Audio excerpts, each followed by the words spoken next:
ভারতের উপপ্রদেশে একটি ধর্মীয় অনুষ্ঠানে পদদলিত হয়ে অন্তত ১১৬ জনের মৃত্যু হয়েছে। নিহতের মধ্যে বেশিরভাগই নারী, এছাড়া কিছু শিশুও রয়েছে। মঙ্গলবার ২রা জুলাই মর্মান্তিকভাবে প্রাণ হারানো এসব মানুষ গিয়েছিলেন ভোলে বাবা নামক এক কথিত ধর্মগুরুর অনুষ্ঠানে। এই ভোলে বাবা নারায়ণ সরকার হরি নামেও পরিচিত।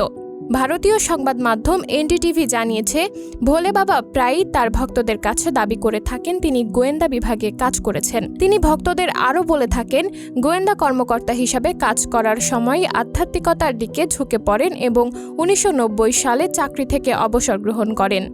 সংবাদ মাধ্যমটি আরও জানিয়েছে, ভোলে বাবা উত্তরপ্রদেশের ইতাহ বিভাগের বাহাদুর নগরী গ্রামে জন্মগ্রহণ করেন এবং সেখানেই প্রাথমিক শিক্ষা গ্রহণ করেন। তিনি দাবি করেন, কলেজের গণ্ডি পেরিয়ে গোয়েন্দা বিভাগে কাজ শুরু করেন।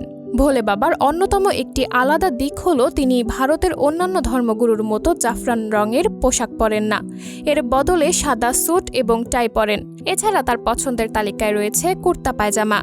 ভক্তদের কাছে কথিত এই ধর্মগুরু বলে থাকেন, তারা তাকে যেসব অর্থ দেয় তার কিছুই নিজের জন্য রাখেন না, এর বদলে ভক্তদের পেছনেই সব অর্থ ব্যয় করেন।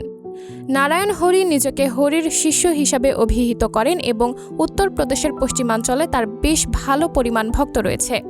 অপর সংবাদ মাধ্যম হিন্দুস্তান টাইমস জানিয়েছে, যেখানে অনুষ্ঠানের আয়োজন করা হয়েছিল সেখানকার আবহাওয়া প্রচণ্ড গরম ও আর্দ্র ছিল। এর মধ্যে অস্থায়ী তাঁবু গেড়ে সেখানে অনুষ্ঠানটি করা হয়েছিল। ওই তাঁবুর ভেতরে থাকা মানুষ একটা সময় দমবন্ধকর পরিস্থিতিতে পড়েন। এরপর অনুষ্ঠান শেষ হওয়ার পর দ্রুত বের হয়ে গেলে অনেকে পদদলিত হয়ে নিহত হন। সাবরিনা জলিল, সবার কথা।